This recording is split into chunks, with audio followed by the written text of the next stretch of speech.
자, 일단 뭐 종부세 그렇죠. 정부에서 이제 처음에 이제 종부세 쪽을 이제 그 좀 강화를 했죠. 그러니까 보유세 이제 뭐 부담 강화겠죠. 아무래도 이제 공정시장 가액 비율도 지금 80%에서 85%까지 올렸고 지금 연차적으로 해서 90, 95 이제 100%까지 이제 쭉 올라가게 되고 더더구나 이제 공시지가 뭐 공시가격 현실화 이런 것들 때문에 아무래도 이제 그런 부분들도 올라가고 다주택자들에 대해서는 또 더 많이 또 이제 요율까지 이제 올리면서 종부세에 대한 이제 부담들이 크다 이렇게 이제 느끼시는 분들이 많겠고 이미 그렇죠. 지금 뭐 부과가 됐습니다. 그래서 납부하신 분들도 많이 계실 것 같은데요. 자, 올해 지금 종합부동산세 지금 대상자가 약 한 60만 명 정도 됩니다.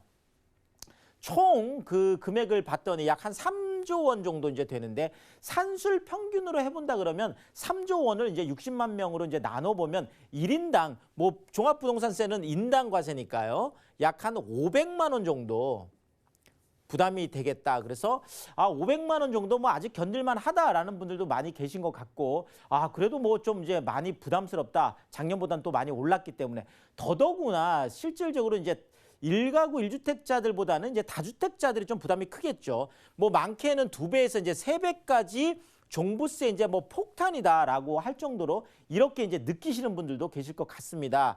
자, 다주택자들에 대해서 이렇게 종부세에 대한 부담을 늘렸던 또 큰 이유 중에 하나가 이거죠. 자, 이제 다주택자들은 종부세 많이 낼 테니까 그렇게 주택을 많이 가지고 있지 말고 그냥 많이 좀 매물로 내놔라. 뭐 이런 어떤 시그널을 주기 위한 것이었는데요. 실질적으로 지금 다주택자들이 결정을 한 것은 매물 그러니까 매도로 내놓기보다는 오히려 절세 쪽으로 선택을 했다 이렇게 말씀을 드리겠습니다. 자, 그래서 우리가 돌이켜보면은 뭐 한 2월, 3월 같은 경우에는 매매량보다 증여량이 훨씬 더 많았죠. 그래서 자녀들에게 뭐 증여를 한다든지 또 하나는 이제 지분을 나누는 경우도 있겠죠. 그러니까 그냥 원래 그냥 뭐 하나였는데 그 지분에 대해서 뭐 부부가 이제 공동 명의로 한다든지 뭐 이렇게 해서 지분을 나누는 방법. 자, 이런 여러 가지 방법들 결국은 매물이 나오기보다는 오히려 절세 쪽으로 선택을 하면서 이것이 양도세 중과하고 또 맞물리게 되죠.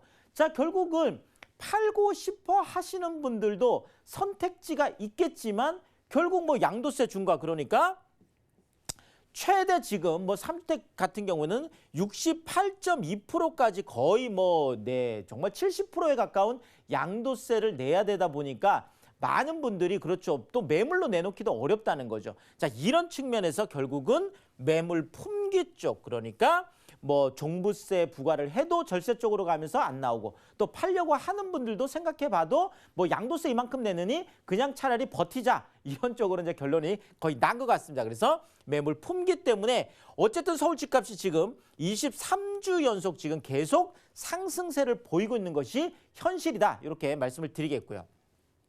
자, 그중에서도 지금 서울 쪽은 뉴타운들이 굉장히 뜨겁습니다. 지금 최근에 그렇죠. 뉴타운 아파트가 지금 뭐 연일 지금 신고가를 지금 이제 보이고 있는데요. 자, 일단 뭐 분양가에서 2배 뛴 거는 그냥 뭐 기본이다 이렇게 얘기할 정도로 야, 정말 사실 뭐 2배라고 하면 진짜 어마어마한 금액인데 그렇죠. 막 많은 경우에는 3배까지도 분양가에서 이제 올라가고 있는.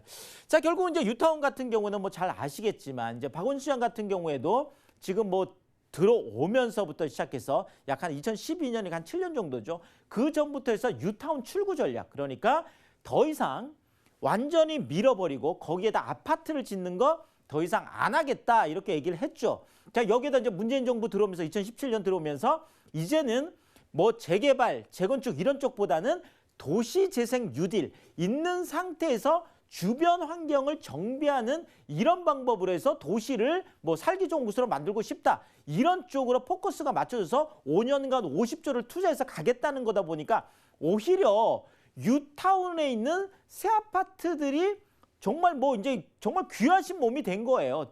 옆에 이제 경쟁자를 어떻게 보면 이렇게 다 치워준 그런 이제 뭐 상황이 된 거니까요. 자, 어쨌든 분양가 2배 뛴 뉴타운 지금 상한제 이후에 더 들썩들썩 하고 있습니다. 결국 분양가 상한제라는 것이 재개발하고 재건축 쪽의 공급을 중단시키는 이런 효과가 있다 보니까 더 몸값이 올라가고 있는 이런 모습들을 보이고 있겠습니다. 자, 구체적으로 보면 신길 뉴타운 그렇죠. 뭐 영등포 뉴타운 같은 경우는 더 말할 게 없겠죠. 지금 뭐 영등포 뉴타운 같은 경우 뭐 4억 분양했던 그렇죠. 아크로스타워 스퀘어 같은 경우가 지금 뭐 거의 뭐 한 10억이 넘어가고 있으니까 거의 한 3배 정도 거의 가까이 됐는데 그쪽에 지금 신길 뉴타운 그렇게 주목을 완전히 받았던 곳은 아님에도 불구하고 특히나 레미안 에스티움 같은 경우에는요. 자, 지금 신길 뉴타운 분양할 때 한 4, 5년 전에 돌이켜 본다라면 이때 일부 평형대들은 미분양이 났던 그 아파트예요. 네. 그때 막 뜨거웠던 게 아니라 그렇죠. 자, 이 레미안 에스티움이 최근에 전용 84제곱미터가 13억. 네, 야 정말 이쪽 다녀오셨던 분들은 지금 깜짝 놀라실 것 같은데요. 지금 13억 5천에 그렇죠 실거래가 됐습니다. 자, 레미안 에스티움이 84제곱미터가 분양가가 5억이었습니다. 네, 5억대였죠. 5억대였는데 지금 13억 5천이니까 뭐 2배, 거의 3배 가까이 지금 올라간 정말 대단하죠. 네, 뭐 이런 것들이 실제 나타나고 있고요. 자, 지금 뭐 강북 같은 경우도 그렇죠. 지금 기름 뉴타운 지금 네 짱짱하게 지금 뭐 레미안 지금 센터피스 같은 경우도 올 지금 2월 달에 이제 입주한 뭐 새 아파트죠. 지금 여기 같은 경우도 분양가가 그렇죠 5억대였습니다. 자, 그런데 지금 입주한 지 지금 1년도 안 된 이런 상황에서 전용 84제곱미터 33평이 실거래가 무려 12억 3천만 원. 네. 지금 뭐 호가들은 거의 14억 지금 13억 이상을 지금 가고 있을 정도로 지금 뉴타운들이 뭐 정말 뜨겁습니다. 정말. 네, 그런 측면에서 새 아파트들 계속 몸값 올리고 있다. 이렇게 말씀을 드리겠고. 더더구나 지금 올 연말에 지금 입주하는 아파트들 있죠. 자, 이러다 보니까 뭐 사실은 이런 것 같아요. 제가 뭐 서울 전역이 지금 로또판이다 뭐 이렇게 얘기를 해놨지만 뭐 유타운들은 유타운대로, 강남은 강남대로, 또 뭐 지금 새로 입주하는 아파트들은 아파트대로, 또 뭐 강북 쪽에 또 아파트들은 아파트들대로, 또 수도권 쪽은 수도권대로 사실 전부 다 지금 들썩들썩하는 이런 모습들을 지금 보이고 있습니다. 특히나 그 안에서 이제 유타운뿐만 아니라 새로 입주하는 아파트들 지금 이번 달에요. 자, 강동하고 지금 서대문 쪽에 굉장히 많죠. 지금 강동 같은 경우에는 거의 12,000세대가 지금 공급이 되고 있을 때, 자, 뭐 우리가 그렇죠. 지금 강동 쪽에 올해 초만 하더라도 12,000세대가 한꺼번에 공급이 되면 엄청나게 떨어질 거다. 이렇게 지금 계속 예측을 해왔었었는데 지금 그 예측이 지금 전혀 지금 빗나가고 있습니다. 오히려 거꾸로죠. 자, 이래서 프리미엄이 뭐 기본적으로 한 3억에서 4억 정도는 기본이 되겠습니다. 자, 그중에서 지금 가장 뜨겁죠. 고덕 쪽 그렇죠. 롯데캐슬 베네루체 같은 경우에도 이제 입주를 지금 하고 있는데, 자, 전용 84제곱미터가 분양가 네, 7억 정도였는데 그렇죠. 지금 현재 11억까지 지금 야 정말 지금 막 입주를 하는 이유, 어떻게 보면 우리가 입주권이라고 할 수 있는 뭐 그런 것들이죠. 자, 그래서 롯데캐슬 베네루체가 이렇게 거의 한 4억 가까이 지금 뭐 분양 프리미엄이라고 할 수가 있겠습니다. 자, 남과자동 내 지금 DMC 에코자이 같은 경우에도 그렇죠. 지금 전용 여기는 59제곱미터입니다. 그러니까 24평이죠. 24평형 같은 경우에 지금 4억대가 지금 그렇죠. 8억까지 지금 올라가고 있는 이런 모습들을 지금 보이고 있어서 새 아파트들, 특히나 이제 입주하는 아파트들이 인기가 지금 엄청나게 뜨겁다. 이렇게 말씀을 드리겠습니다. 자, 이런 현상들이 나타나다 보니까 뭐 아까 처음에 모두에 말씀드렸듯이 그렇죠. 뭐 웬만하면 지금 뭐 24평형도 뭐 정말 9억 이상 되는 건 뭐 그냥 잠깐이에요. 그래서 서울에서 지금 9억 원이 정말 고가 아파트냐 이렇게 말이 나올 정도로, 자, 9억 원 이상 아파트가 지금 35%가 되겠습니다. 지금 한 100세대 이상만 지금 이번에 이제 조사를 했는데요. 100세대 이상 되는 것들이 약 한 125만 채 정도 됩니다. 서울에. 자, 그 안에서 9억 넘어가는 게 무려 44만 채가 되겠습니다. 네. 뭐 대단한 거죠. 그렇죠. 뭐 지금 한 1년 사이에 한 6만 채 정도가 늘었어요. 그러니까 약 한 38만 채 정도 되는 게 지금 44만 채까지 해서 1년 새에 엄청나게 많이 늘어난 거죠. 그러니까 10채 중에 거의 4채 정도가 고가 아파트에 지금 들어가고 있는 우리가 그런 시대를 지금 살고 있다. 이렇게 말씀을 드리겠고요.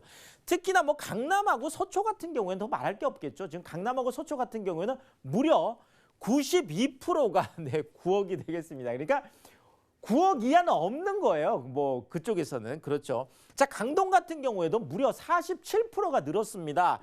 뭐 작년 같은 경우만 해도 약 한 17,000세대 정도 됐는데 지금 26,000세대까지 늘었거든요. 뭐 줄줄이 다 9억 이상이 되다 보니까 이런 현상들이 강동이 지금 엄청나게 퍼센트로 가장 많이 올랐고요. 자, 지금 내년에 서울 집값이 지금 뭐 더 올라갈 것이라는 예측들이 지금 일반적으로 많은 전문가들이 다 지금 예측하고 있는 것들이잖아요. 지금 뭐 내년에 더 떨어질 어떤 요소들이 없어요. 올 한 해도 규제는 규제대로 지금 엄청나게 나왔죠. 뭐 전체적인 경기 안 좋았죠. 이럼에도 불구하고 뭐 엄청나게 많이 올라갔는데 내년에 뭐 총선 있죠. 또 미대선 있죠. 여러 가지 또 이슈들이 있기 때문에 내년에 더 올라갈 거라고 한다면 이제는 9억 이하 찾기가 오히려 더 어렵지 않겠나 이런 느낌들을 받습니다. 자, 결국 이런 고가 아파트 전성시대, 정말 모든 것들이 다 고가 아파트인 이런 시대 어떻게 하면 성공적인 뭐 전략을 우리가 짤 수 있을까요? 자, 일단 이 똘똘한 한 채에 대해서 제가 계속 말씀드리고 싶은데요. 자, 뭐 작년에도 그랬었고, 자, 올 한 해도 그렇고요. 이 똘똘한 한 채에 대한 전략은 더 가속화될 것으로 보입니다. 그러니까 많은 분들이 주택 수를 많이 가지고 있는 것보다 오히려 고가 아파트 한 채 가지고 있는 것이 훨씬 더 세금적으로 또 유리하고 지금 올라간 것들이 더 올라가기 때문에 그만큼 입지적으로 굉장히 우수하다 보니까 그만큼 탄탄하다는 얘기겠죠. 자, 여기에다가 지금 고가 아파트 쏠림들이 자, 뭐 이런 것들 우리가 뭐 베블렌 이펙트다라고 하죠. 그러니까 비싸면 오히려 수요가 떨어져야 되는데 비싸면 비쌀수록 더 수요가 몰리고 있는 이런 현상들이 지금 계속 나타나고 있더라고요. 그래서 고가 아파트가 더 견고해질 거다. 그래서 내년에도 여전히 똘똘한 한 채, 고가 아파트 쏠림 이런 것들은 더 강화될 거다. 이렇게 제가 예측을 해보면서 그런 측면에서 제가 뭐 좀 전략을 짜드리면요. 이제는 이런 좀 포트폴리오가 필요하다 이렇게 말씀드리겠습니다. 그러니까 자, 주거와 수익형 이게 이제 대세로 자리매김. 제가 이제 뭐 세미나 하면 이제 끝나고 나서 여러분들 뭐 개인적으로 무료 상담도 제가 다 해드리는데 세미나 오신 분들 중에서 지금 최근에 많은 분들이 이런 얘기를 하세요. 자, 지금 내가 그냥 고가 아파트 두 채만 가지고 있을 때는 종부세 부담도 크고 도대체 어디서 현금이 나와가지고 내가 이런 것들을 다 감당하기가 좀 어렵다. 자, 그러니까 오히려 이 두 채를 고가 아파트 쪽에 한 채로 모으고 나서 나머지 여유 자금을 갖다가 수익형, 그러니까 뭐 예를 들면 주거용 뭐 도시형 생활주택이라든지 아니면 또 이제 그 주거를 할 수 있는 뭐 작은 그런 소형 뭐 오피스텔이라든지 아니면은 또 아주 괜찮은 그런 상가라든지 어쨌든 간에 현금 흐름이 나올 수 있는 이런 것들을 이제 마련을 하는, 그러니까 포트폴리오를 짜야 된다는 거죠. 주거는 주거대로 좀 입지가 탄탄한 쪽에 고가라도 뭐 입지가 좀 똘똘한 한 채 쪽으로 모으고 그 나머지 여유 자금을 가지고 현금 흐름이 계속 나올 수 있는 이런 수익형 쪽으로 이 두 가지를 다, 두 마리 토끼를 다 잡을 수 있는 이런 포트폴리오, 이것이 지금 내년 한 해는 거의 대세로 자리매김하겠다 이렇게 말씀을 드리겠습니다.